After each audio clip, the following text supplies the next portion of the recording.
Ethan Montgomery, un millionnaire trop absorbé par son travail, pensait qu'engager une aide-soignante pour s'occuper de sa mère âgée suffisait. Mais tout a changé le jour où il l'a retrouvée assise sur un banc public, en pleine conversation avec un jeune garçon des rues. Ce qu'il ignorait, c'est que cette simple rencontre allait bouleverser à jamais sa vision de la famille, de l'amour, et même de lui-même. Mais avant de commencer notre histoire, dites-nous en commentaire d'où vous regardez cette vidéo. C'est toujours incroyable de voir jusqu'où nos histoires voyagent. Ethan Montgomery gara sa voiture de luxe devant l'immeuble où vivait sa mère. C'était un mardi pluvieux d'octobre, et il était venu faire sa visite mensuelle. Il monta rapidement les escaliers, pressé d'en finir et de retourner au bureau. Une réunion importante l'attendait l'après-midi. Lorsqu'il sonna à la porte de l'appartement, personne ne répondit. Il fronça les sourcils et sonna à nouveau. Toujours rien. Il sortit son téléphone et appela Madame Béatrice, l'aide-soignante sérieuse qu'il avait engagée 6 mois plus tôt pour veiller sur sa mère. « Allô? Madame Béatrice, où est ma mère? »« Monsieur Montgomery, je ne sais pas. Elle est sortie sans me prévenir. Je suis allé aux toilettes 5 minutes, et quand je suis revenu, elle n'était plus là. Je la cherche depuis 1 heure. » Le cœur d'Ethan se mit à battre plus vite. Sa mère, Evelyn, avait 82 ans et marchait difficilement. Comment avait-elle pu sortir toute seule? Il dévala les escaliers et se mit à arpenter les rues du quartier, cherchant des yeux dans toutes les directions. Après 15 minutes de recherche frénétique, il la vit. Elle était assise sur un banc public, à 2 pâtés de maison de chez elle, en train de discuter joyeusement avec un jeune garçon noir d'environ 14 ans. Le garçon portait des vêtements usés, des baskets déchirées et un vieux sac à dos. « Maman !» cria Ethan en s'approchant à grands pas. « Mais que faites-vous ici? Je me suis inquiété. » Evelyn leva les yeux vers lui et sourit. Un sourire qu'Ethan n'avait pas vu depuis bien longtemps. Un sourire sincère. « Ethan, mon chéri, quelle bonne surprise! Viens, je veux te présenter mon ami Isaiah. » Le garçon se leva poliment et tendit la main. Ethan hésita une seconde en voyant cette main sale, puis la serra brièvement. « Enchanté, monsieur, » dit Isaiah d'une voix calme et respectueuse. « Maman, que se passe-t-il? Madame Béatrice est folle d'inquiétude à votre recherche. Pourquoi êtes-vous sorti sans rien dire? » Evelyn poussa un soupir, et son sourire s'effaça légèrement. « Je me suis enfui, Ethan. Fui de cette prison où tu m'as mise. » « Une prison? Mais de quoi parlez-vous? Vous avez une aide soignante, un appartement confortable, tout ce qu'il faut. »« Tout sauf la liberté, » le coupa-t-elle d'un ton ferme. « Tout sauf une vraie compagnie. Tout sauf une vie qui vaille la peine d'être vécue. » Ethan resta sans voix. Il regarda Isaiah qui gardait le silence avec respect, comme s'il savait que cette conversation ne le concernait pas. « Maman, vous n'allez pas bien. Allons à la maison. »« Je ne bouge pas, » répondit-elle avec une détermination qui surprit Ethan. « Pas avant que tu m'écoutes. Tu sais depuis quand on n'a pas eu une vraie conversation? Depuis quand tu t'es assis à côté de moi pour me demander comment j'allais? Pas ma santé, mais... moi, Evelyn, ta mère. » Ethan sentit un nœud dans sa gorge. Il regarda autour, mal à l'aise. Des passants les observaient. « Ce n'est pas le moment de discuter de ça dans la rue, maman. »« Pourquoi pas? J'ai honte de toi? »« Non. Mais toi, tu as honte de moi, n'est-ce pas? Honte de me voir assise sur un banc avec un gamin des rues. » Isaiah fit un pas en arrière. « Madame Evelyn, je crois que je ferais mieux d'y aller. Je ne veux pas causer de problème. »« Non, Isaiah. Reste, » dit-elle, en posant une main affectueuse sur son bras. « Tu es la première personne depuis des mois à me traiter comme un être humain, à rire de mes blagues, à m'écouter pour de vrai. » Ethan prit une grande inspiration, tentant de contenir la colère et la confusion. « D'accord, je vais m'asseoir et écouter. Mais après, vous rentrez avec moi. » Il s'assit à côté de sa mère. Isaiah resta debout, manifestement mal à l'aise. « Assieds-toi, gamin » dit Ethan, plus sèchement qu'il ne l'aurait voulu. Isaiah s'installa à l'autre bout du banc, gardant ses distances. Evelyn commença à parler, sa voix tremblante d'émotion. « Il y a 3 semaines, j'ai réussi à sortir en cachette pour la première fois. Madame Béatrice était partie faire des courses, et je suis juste sorti. J'en avais marre d'être enfermé dans cet appartement, à fixer les murs en attendant que les heures passent. Je suis venu m'asseoir ici, sur ce même banc. Je pleurais quand Isaiah s'est approché. Le garçon gardait les yeux baissés, jouant nerveusement avec ses doigts. Il m'a demandé si ça allait, si j'avais besoin d'aide. C'était la première fois depuis longtemps que quelqu'un se souciait réellement de moi. On a parlé pendant 1 heure. Il m'a raconté sa vie, comment il a perdu sa mère il y a 2 ans et s'est retrouvé seul. Et moi, je lui ai parlé de toi, de ce que je ressentais. « Maman » tenta Ethan, mais elle leva la main. « Laisse-moi finir. Depuis ce jour-là, chaque fois que je réussis à sortir, je viens ici et je retrouve Isaiah. Il m'a montré qu'il y a encore de la bonté dans ce monde, qu'on peut encore être utile. Je l'ai aidé un peu. À mieux lire, je lui ai raconté des histoires. Et lui, il m'a rendu quelque chose que je croyais perdu pour toujours.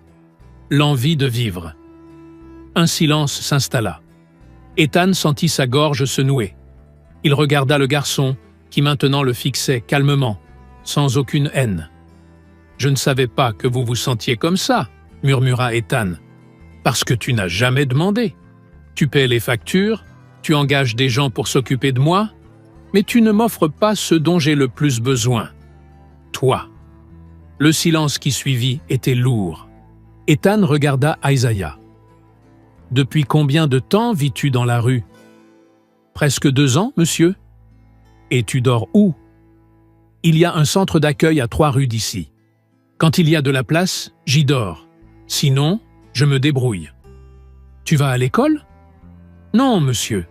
J'ai arrêté quand ma mère est morte. Je devais travailler. »« Travailler à quoi ?»« J'aide au marché le week-end, je porte les sacs des gens, je fais de petits boulots. » Ethan acquiesça lentement. Il regarda sa mère et vit des larmes dans ses yeux.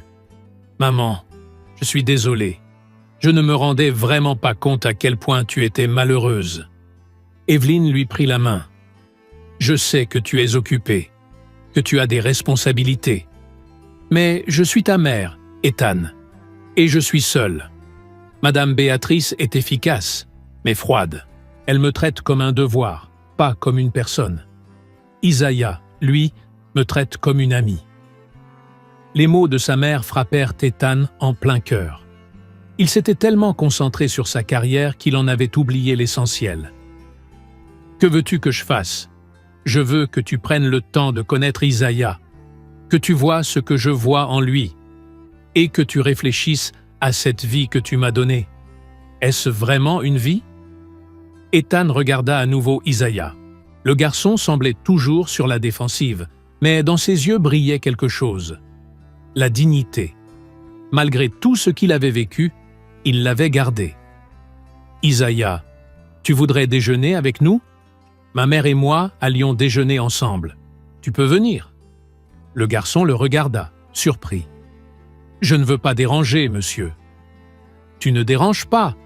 Je t'invite. » Isaiah regarda Evelyn, dont les yeux pleins de larmes brillaient de joie. « Alors ? Oui, monsieur. J'accepte. » Les 3 marchaient ensemble sur le trottoir. Le restaurant qu'Ethan avait en tête était chic et formel, mais en passant devant une vieille boulangerie, Evelyn s'arrêta. « Entrons ici, » dit-elle en désignant la petite boutique. Ethan soupira, mais céda. Ils entrèrent dans la boulangerie et l'odeur du pain tout juste sorti du four les enveloppa. Il y avait de simples tables en bois et un comptoir rempli de viennoiseries et de petits plats salés. Ils s'installèrent de près de la fenêtre.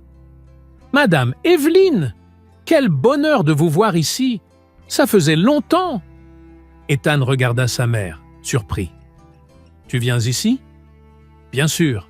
Quand j'arrive à échapper à mon aide-soignante, répondit-elle avec un petit sourire malicieux. Monsieur Pierre, apportez-nous 3 cafés et ces petits pains que j'adore. Et quelques beignets aussi, Madame Evelyne? Oui, Isaiah adore les beignets. Ethan observait la scène en silence. Il y avait tout un pan de la vie de sa mère qu'il ne connaissait pas. Quand le café arriva, Evelyne commença à parler. Ethan, tu te souviens quand ton père était encore là et qu'on venait ici tous les dimanches? Ethan réfléchit un instant. Je ne me souviens pas, maman. Tu étais petit, tu avais environ 5 ans. Ton père adorait les pains de cette boulangerie. On s'asseyait à cette table-là, dit-elle en montrant un coin, et il lisait le journal pendant que tu dessinais. Je vous regardais, et je me sentais la femme la plus heureuse du monde. Ethan sentit une boule lui serrer la gorge. Sa mère avait tant de souvenirs, et lui avait tout laissé derrière dans sa course vers la réussite. Isaiah mangeait lentement son petit pain au fromage, savourant chaque bouchée. Ethan réalisa que le garçon n'avait probablement pas eu un vrai repas depuis plusieurs jours. « Isaiah, raconte-moi un peu ta vie, ta famille. » Le garçon avala une bouchée et s'essuya la bouche avec une serviette. « Il n'y a pas grand-chose à raconter, monsieur. Ma mère m'a élevé seule. Mon père est parti à ma naissance. Elle faisait des ménages et se battait pour m'offrir une vie meilleure. On vivait dans une petite chambre, mais c'était chez nous. Qu'est-ce qui s'est passé? Elle est tombée malade, un cancer. On n'avait pas d'argent pour les soins. Elle a travaillé jusqu'au bout, mais elle est devenue trop faible. Elle est morte dans un hôpital public. Et moi, je me suis retrouvé seul. » Sa voix était calme, sans plainte, comme s'il racontait une histoire qui ne lui appartenait pas. « Tu n'as pas de famille? »« Non, monsieur. Ma mère était fille unique, et mes grands-parents étaient déjà morts. J'ai essayé de rester dans notre chambre, mais le propriétaire m'a mis dehors parce que je ne pouvais pas payer. C'est comme ça que j'ai fini dans la rue. » Evelyne prit la main d'Isaiah sur la table. « Mais il n'a jamais perdu espoir, Ethan. Il ne s'est pas laissé détruire par la colère ni par la tristesse. Il est resté gentil, poli, avec des rêves plein la tête. » Ethan était sincèrement impressionné. « Et quels sont tes rêves, Isaiah ?» Le garçon sourit pour la première fois depuis leur rencontre. « Je veux retourner à l'école, finir mes études, peut-être aller à l'université. Ma mère disait toujours que l'éducation était la seule chose qu'on ne pouvait pas me prendre. Elle rêvait de me voir diplômé. Je veux réaliser ce rêve pour elle. Et qu'aimerais-tu étudier? L'architecture. J'aime dessiner des bâtiments, imaginer de beaux espaces où les gens pourraient bien vivre. Je sais que ça paraît impossible pour quelqu'un comme moi, mais c'est mon rêve. » Ethan resta silencieux un moment, absorbant tout ce qu'il venait d'entendre. « Ce n'est pas impossible, » dit-il enfin. « Difficile, oui, mais pas impossible. » Le reste du goûter se passa dans une ambiance plus légère. Evelyne racontait des anecdotes, et Isaiah riait à ses blagues. Ethan réalisa que cela faisait des années qu'il n'avait pas vu sa mère aussi vivante. Quand ils quittèrent la boulangerie, Ethan régla l'addition. Le soleil brillait fort à présent, et les rues étaient plus animées. « Isaiah, où comptes-tu dormir ce soir ?» demanda Ethan. « Je vais tenter ma chance au foyer, monsieur. S'il n'y a pas de place, je dormirai sous un porche, comme d'habitude. » Ethan échangea un regard avec sa mère. Il savait ce qu'elle pensait. « Viens à la maison, » dit Evelyne. « Au moins pour cette nuit. Tu prendras une vraie douche, tu dormiras dans un vrai lit, et demain, on verra ce qu'on peut faire. » Isaiah secoua la tête. « Je ne peux pas accepter, Madame Evelyne. Vous avez déjà fait beaucoup pour moi aujourd'hui. »« Quelle bêtise! Tu m'as apporté bien plus que ce déjeuner ne pourra jamais rendre. S'il te plaît, accepte. » Le garçon regarda Ethan, cherchant son approbation. Ethan inspira profondément. Tout cela allait trop vite. Il ne connaissait pas ce garçon. Mais en croisant le regard de sa mère, il vit quelque chose qu'il n'avait pas vu depuis longtemps. De la vie, de l'espoir, de la joie. « Oui, viens. Ma mère a raison. Tu mérites de te reposer. » Isaiah avait les larmes aux yeux. « Merci, monsieur. Merci du fond du cœur. » Ils se rendirent à l'appartement d'Evelyn. Ethan constata que l'endroit était propre et bien entretenu, mais froid et impersonnel. Pas de photos au mur, aucun détail chaleureux. On aurait dit une chambre d'hôtel, pas un vrai chez-soi. Madame Béatrice les attendait à la porte, visiblement contrariée. « Madame Evelyn, où étiez-vous ? J'étais très inquiète. »« J'étais en train de vivre, Béatrice. Quelque chose que je fais trop rarement ces derniers temps. » L'aide-soignante lança un regard désapprobateur à Isaiah. « Et qui est-ce ? Un ami ? Il va passer la nuit ici ? » « Madame Evelyn, je ne trouve pas cela approprié. »« Madame Béatrice, » l'interrompit Ethan d'un ton ferme. « Je suis là. J'ai décidé qu'Isaiah resterait. Si vous avez un souci avec ça, nous pouvons en discuter en privé. » L'aide-soignante rougit, hocha la tête et quitta la pièce. Evelyn montra la salle de bain à Isaiah. « Prends une longue douche chaude. Utilise toute l'eau chaude que tu veux. Il y a des serviettes propres dans le placard. Je vais chercher des vêtements pour toi. » Quand Isaiah referma la porte, Ethan et sa mère restèrent seuls dans le salon. « Maman, il faut qu'on parle de Madame Béatrice. »« Je sais. Elle doit partir, Ethan. Elle est compétente, mais elle me traite comme un meuble. Je ne peux pas vivre comme ça. »« Et qu'est-ce que tu veux alors ? » ?»« Je veux vivre, mon fils. Sortir quand j'en ai envie, voir mes amis, faire des choses. Oui, j'ai besoin d'aide pour certaines choses, mais pas d'une prison. » Ethan s'assit à côté de sa mère sur le canapé. « J'ai compris. Je vais changer les choses. Je te le promets. » Evelyn le serra dans ses bras. « Je sais que tu es un homme bien, Ethan. Tu t'es juste un peu perdu en chemin, mais il est encore temps de revenir. » Le lendemain matin, Ethan arriva tôt chez sa mère. Il avait mal dormi, repensant à tout ce qui s'était passé la veille. Pour la première fois depuis des années, il avait annulé ses réunions de travail et décidé de passer la journée entière avec Evelyn. Il trouva Isaiah déjà réveillé, assis à la table de la cuisine avec sa mère. Tous deux prenaient le petit déjeuner en discutant gaiement. Le garçon portait des vêtements propres que Evelyn avait trouvés parmi de vieilles donations, et après une bonne nuit de sommeil et une douche chaude, il avait l'air transformé. « Bonjour » lança Ethan. « Bonjour, mon fils. Quelle surprise de te voir si tôt. »« J'ai promis que je serais plus présent. Tu te souviens ? Alors me voilà. Qu'est-ce qu'on fait aujourd'hui ?» Evelyn sourit largement. « Sérieusement ? Tu as annulé le travail ? » ?»« J'ai tout annulé. Aujourd'hui, c'est une journée pour nous. » Isaiah sembla gêné. « Monsieur, je ne veux pas vous déranger. Je peux partir si vous préférez. » »« Ne dis pas de bêtises, Isaiah. Tu fais partie du programme. »« Maman, qu'est-ce que tu aimerais faire aujourd'hui ?» Evelyn réfléchit un instant, les yeux brillants. « J'aimerais aller au marché couvert. Ça fait tellement longtemps.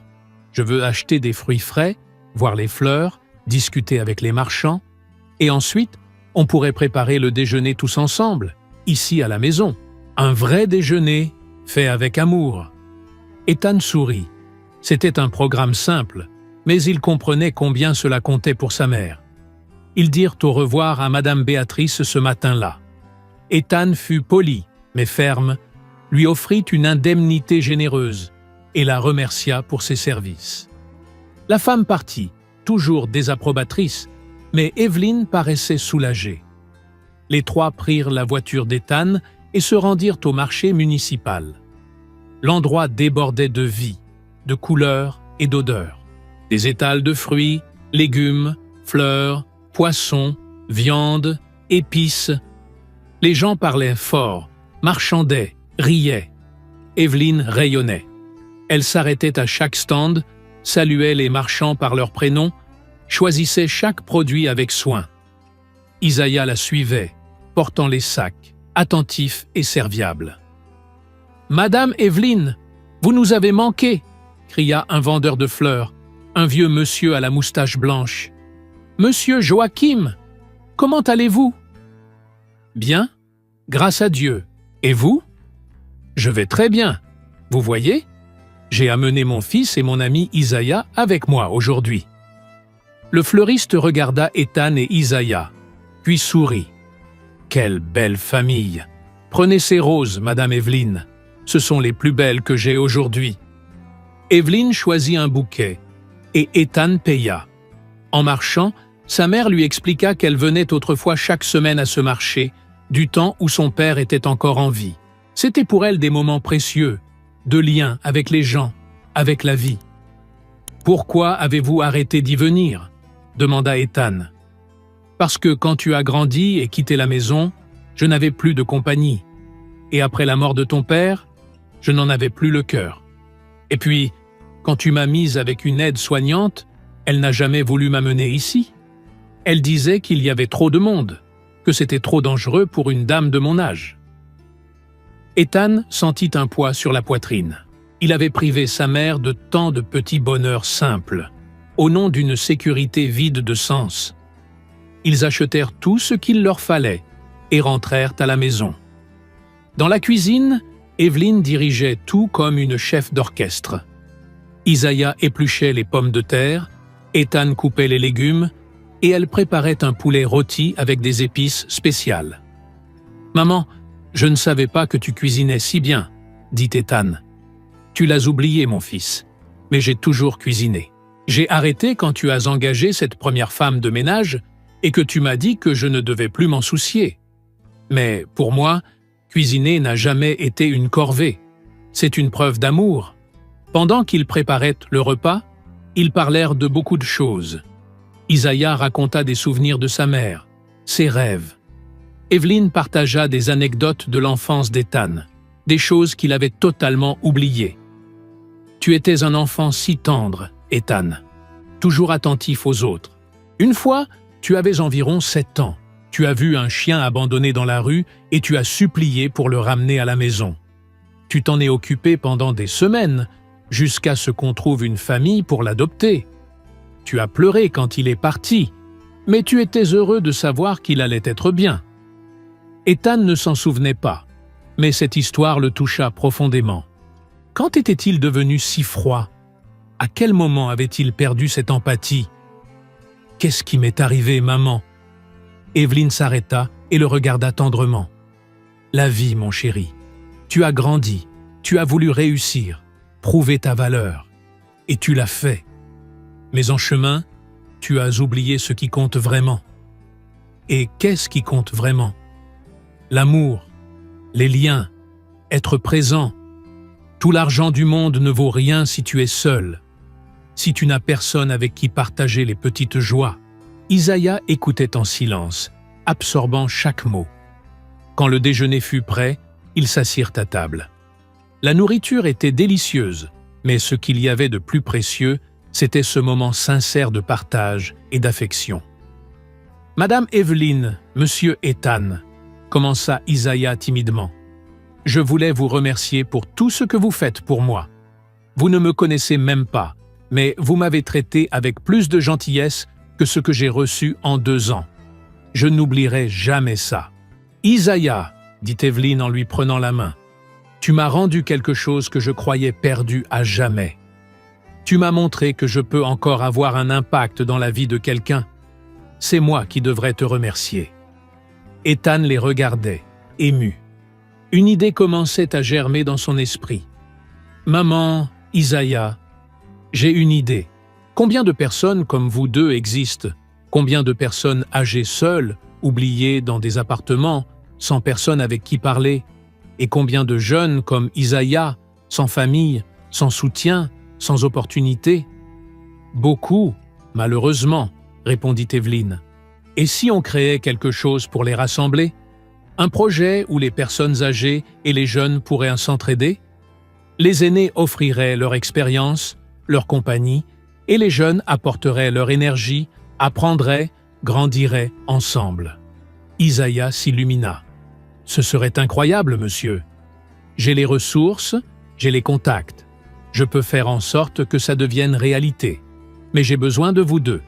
Vous seriez l'inspiration, les ambassadeurs du projet. » Evelyn avait les larmes aux yeux. « Mon fils, Ce serait merveilleux. Ils passèrent le reste de l'après-midi à échanger des idées. Ils imaginèrent un lieu où personnes âgées et jeunes en situation de précarité pourraient se retrouver, participer à des activités ensemble, apprendre les uns des autres. Il y aurait des cours, des ateliers, des moments de partage, un lieu d'accueil et d'appartenance. On pourrait l'appeler « Projet Rencontre », proposa Evelyne. Parce que parfois, une seule rencontre peut changer toute une vie. Tous approuvèrent. Ethan ressentait une excitation qu'il n'avait pas connue depuis longtemps. Pour la première fois, il mettait ses ressources et ses compétences au service de quelque chose qui avait réellement du sens. Au fil des semaines, beaucoup de choses changèrent. Ethan engagea une assistante douce et attentionnée pour aider sa mère dans les tâches quotidiennes. Mais cette fois, Evelyne avait une liberté totale. Elle pouvait sortir, recevoir des visites, vivre sa vie. L'appartement fut redécoré avec des photos de famille, des plantes, des couleurs vives. Il était redevenu un vrai foyer. Isaiah avait été officiellement accueilli par Ethan et Evelyne. Les démarches légales étaient en cours pour qu'Ethan devienne son tuteur temporaire. Le garçon avait désormais sa propre chambre dans l'appartement d'Evelyne.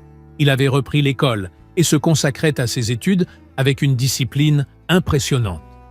C'était un dimanche matin, et tous trois étaient dans la cuisine, en train de préparer un déjeuner spécial. Ethan avait invité son frère cadet, Marcus, qui vivait dans une autre ville et avec qui il n'avait quasiment plus de contact depuis 3 ans. Leur relation s'était détériorée à cause de désaccords sur l'héritage et les décisions concernant les soins à apporter à leur mère.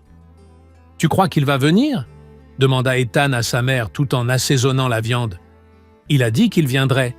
Marcus peut être têtu, mais au fond, il a un bon cœur, tout comme toi. » Isaiah préparait une salade, coupant les légumes avec soin. « Monsieur Ethan, je peux poser une question ?»« Bien sûr, Isaiah. Et je t'ai déjà dit, appelle-moi juste Ethan. Pourquoi vous êtes-vous fâchés, ton frère et toi ?» Ethan soupira. Pour des bêtises, en vérité. Quand maman a commencé à avoir besoin d'aide, j'ai pensé qu'engager des professionnels et lui assurer un certain confort était la meilleure solution. Marcus, lui, pensait qu'on devait se relayer pour s'occuper d'elle nous-mêmes. On s'est disputé. J'ai dit des choses dures, lui aussi. Et on a cessé de se parler. Et maintenant ? Maintenant, je comprends que Marcus avait raison. Ma mère n'avait pas besoin de professionnels distants. Elle avait besoin de sa famille, de véritable amour. La sonnette retentit. Ethan alla ouvrir. Marcus se tenait là, un bouquet de fleurs à la main et l'air nerveux. « Salut, Ethan. »« Marcus, entre. » Les deux frères se regardèrent un instant, puis s'enlacèrent. L'étreinte fut d'abord hésitante, puis sincère. « Tu m'as manqué, frérot, » dit Marcus. « Toi aussi, énormément. » Dans le salon, Evelyne se mit à pleurer d'émotion en voyant ses deux fils réunis. Marcus la serra fort dans ses bras. « Pardon, maman, pardon d'avoir disparu. Tu es là maintenant, c'est tout ce qui compte. » Marcus fit la connaissance d'Isaiah et Ethan raconta toute l'histoire, leur rencontre, ce qui s'était passé depuis. « Alors, ce garçon t'a appris à redevenir humain ?» plaisanta Marcus, mais il y avait une réelle admiration dans sa voix. « Lui et maman, ils m'ont montré à quel point je m'étais perdu. » Pendant le déjeuner, la conversation coula naturellement. Marcus fut rapidement charmé par Isaiah, impressionné par sa maturité et sa sagesse. « Isaiah, Ethan m'a parlé de ton envie d'étudier l'architecture. J'ai un ami qui est un architecte très connu. Je pourrais vous présenter. Il pourrait te conseiller. » Les yeux d'Isaiah s'illuminèrent. « Vraiment ? Ce serait incroyable !»« Et le projet rencontre ?» demanda Marcus. « Où en est-il ?»« On a trouvé un endroit parfait, » expliqua Ethan. « Un vieux bâtiment au centre-ville, inoccupé depuis des années. On le rénove.